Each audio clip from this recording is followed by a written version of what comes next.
March 6, 1996 is when the mother of 32-year-old Beatrice Tornzak filed a missing persons report because she wasn't able to contact her daughter for almost a month. She was worried that the father of Beatrice's child, Raymond J. Rogers, had her locked inside a storage room in the apartment he managed, as he had made threats to do so in the past. Once officers arrived on the premises of the apartment, Raymond met them and said Beatrice was in Mexico on vacation. When confronted by police about the threats he made about locking up the mother of his child, he didn't deny making them, but he didn't want to allow police to search the storage shed when they asked. Officers could tell he was very nervous when asked about the storage area, and with the possibility of a woman being held captive in there for almost a month, they decided to break down the door and conduct a search without a warrant. Inside the storage area, the officers observed what appeared to be bloodstains, a hammer, a saw, and a butcher knife. Based on these observations, officers obtained a search warrant, re-entered the storage areas, and seized those items. Beatrice's severed fingers and parts of her jawbone were subsequently discovered in the storage areas. They were also able to connect Raymond to the death of another ex-girlfriend, Rose Albano, in 1993, who was pregnant and found dismembered in a trash bag near Raymond's sister's house. Also in 1993 is when a roommate, Ron Stott, disappeared, and while his body was never found, Raymond was also charged with his murder as well. But these weren't the only secrets Raymond was hiding. Further investigation into Raymond led police to reopen a missing persons case that was tied to his family in 1977 when Raymond was 17, the sudden and suspicious disappearance of 27-year-old Marie Ann Watson that to this day has never been solved. Marie Watson was born December 3, 1949. She had a troubled life and got involved with drugs and prostitution, which is what led to her arrest in Idaho in 1974. At the time she had a 6- and an 8-year-old to take care of, and while she was in prison both of her children were placed into the foster care system, before being homed with Mike and Dorothy Rogers in Emmett, Idaho. Dorothy and Mike seemed like the perfect foster parents for Marie's 2 children as they had 5 other children under their care. They were well known in the foster care community and took in children of all types, unwanted, disabled, or minority children that no one wanted. They had a very good reputation as foster parents, and Dorothy also seemed to be a relative of Marie. It seems like she was Marie's mom's stepsister, so it only made sense the children would go with them as they seemed like the perfect fit. The situation was only supposed to be temporary and last until she got out of jail, but Mike and Dorothy were not the perfect foster parents they initially appeared to be, and it soon became very apparent that Dorothy and Mike had no intention of giving back her 2 children. After Marie was released from jail in 1975, she tried to get her kids back and was granted visitation, but whenever Marie would go to visit her children, the Rogers made them address her as their aunt, even though both of them were clearly old enough to remember and know Marie was their mother. And the Rogers' strange behavior and possessiveness towards the children only intensified. They decided to change the names of both of Marie's children, stating they wanted to adopt them even though the placement was only supposed to be temporary. This led to a custody battle between Marie and the Rogers, which lasted until Marie suddenly vanished on November 22 of 1977, 2 days before she was supposed to be reunited with her kids. And many people theorized that Mike and Dorothy killed Marie to hide their dirty secrets. Apparently home life at the Roger house was riddled with nothing but abuse for the children in their care. Mike and Dorothy had no biological children of their own, so they decided to adopt and foster all of the children they had. Over the course of their foster careers, the Rogers had 17 children come through their house, and even with rumors of the horrors going on behind closed doors, no one dared to question them as they portrayed themselves as a good Christian couple. 5 of the 7 children in the Rogers' care at the time, including Marie's 2 kids, all came forward with tales of emotional, physical, and sexual abuse.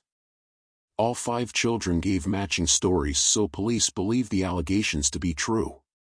In 1978, Mike would be charged with SA of his 14-year-old adopted daughter. These charges caused the Rogers to flee the state with 2 of their other adopted kids, and Marie's 2 children. They were of course caught, and Marie's children were once again put into foster care. After Mike was arrested, he and Dorothy got divorced and Mike pled the SA charge down to incest. One of the two children, who didn't state there was abuse in the home, stayed living with Marie at the time of the investigation, and the other child was of course 17-year-old Raymond J. Rogers, who later turned out to be a serial killer who dismembered his victims. Based on the information I could find, thankfully, it didn't seem like Marie's kids were in foster care for too long. Shortly after Marie disappeared, her parents petitioned for custody of the children and won. In the petition they stated that they believed Dorothy and Mike were responsible for Marie's disappearance. Initially, police didn't think Marie was in danger or missing at all. Police back in the day would never look into missing persons reports if the person had a record. They always wrote them off as not worthy of their time or of opening an investigation. They assumed because of Marie's previous drug possession and prostitution charge, she was probably off somewhere committing more crimes or just laying low. When police questioned Dorothy about Marie's disappearance, she claimed that November 22 Marie was wearing a blue sheepskin-lined jacket, a teal t-shirt, and jeans. They were both going to a psychiatrist in Oregon that Marie's daughter had been going to. They wanted to get the records to see if there was indeed sexual abuse inflicted upon her daughter. They took Dorothy's car, and Dorothy said on the way home they lost control of the car due to the bad weather conditions and crashed into a snow bank. At the time of the crash, a rundown, dark-colored black car pulled up in front of them. Marie then got out of Dorothy's car, got into the unknown vehicle, and then the car sped off, and that was the last time Marie was ever seen again. But Dorothy's story doesn't add up, as there wasn't any bad weather on that day. No snow or rain was present then or any days previous to them going to Oregon. So if there was no bad weather causing them to crash, why did the car lose control? Why did Dorothy lie? Marie's car was found at a local diner, either in Gem or Emmett. It wasn't totally clear which one, but inside was her last paycheck, her ID, her keys, and her wallet. Which is just really unusual that all the important stuff someone never leaves the house without is just abandoned, especially if you are traveling to another state. These aren't items you would forget to bring. And even though all of her stuff like money and ID, which is hard to live without, was all left behind, the cops still didn't launch an investigation. It was until 19 years later, in 1996, her case was reopened because Raymond was caught and charged with the 3 murders he committed. During this reopening, police talked to Marie's daughter, who was never questioned in the initial investigation. And during her interrogation, she said she believed she saw the Rogers dismember her mom. She had 3 memories from the time of her mother's disappearance. One was she remembers seeing her mom being carried into the house, bridal style, by Mike Rogers. This account was also verified by another foster child of Mike and Dorothy. She said in 1977 she saw the same thing, but said Marie was carried into the house slung over Mike's shoulder, and even though the method is different, it still stands that 2 people claim to have seen Marie carried into the Rogers home seemingly lifeless around the time of her disappearance. 2 was she claimed that she saw her mother behind a secret cabinet door upstairs where Mike would keep his guns. She said she discovered the cabinet, and when she opened it she saw her mom laying on the floor in the fetal position, clearly deceased. 3 she said she was standing outside, lurking behind a corner of the house, and she saw Mike, Dorothy, Raymond, and 2 other people dismembering her mother with an electrical saw. After this, investigators went back to the Roger house looking for evidence, and under the house, investigators found a teal shirt with dark stains on it, along with some bones that had been sawed apart inside the teal shirt. The bones and the dark stains were tested. The dark stains came back inconclusive, and the bones indicated they came from a white female in her 20s to 30s, but DNA couldn't be matched and the sample was destroyed. In 2016, 40 years after Marie and Watson disappeared, the case was reopened for a second time. Emmett County wanted to open an investigation and collect the evidence in the case from Gem County, who originally had the case, but Gem County wouldn't cooperate.